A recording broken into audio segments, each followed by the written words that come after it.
سمنا آباد ٹاؤن لاہور مجلس کفن دفن غسل میت دینے کا ثواب کیا ہے اور ہر مسلمان غسل میت کا شرعی طریقہ سیکھے، اس کی اہمیت بیان فرما دیں۔ کفن دینا، دفن کرنا اور نماز جنازہ پڑھنا یہ سب فرض کفایہ میں سے ہیں۔ اب اگر بندے کی نیت حاضر ہوگی کہ میں فرض پر عمل کر رہا ہوں تو انشاءاللہ الکریم فرض کا ثواب ملے گا۔ فرمانے خاتم النبیین صلی اللہ علیہ وسلم، جس نے کوئی قبر کھودی اللہ کریم اس کے لیے جنت میں ایک گھر بنائے گا، اور جس نے کسی میت کو غسل دیا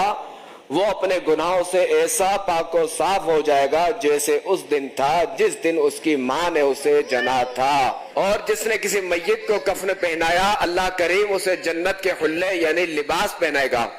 اور جس نے کسی غم زدہ سے تعزیت کی اللہ کریم اسے تقوی کا حلہ یعنی لباس پہنائے گا،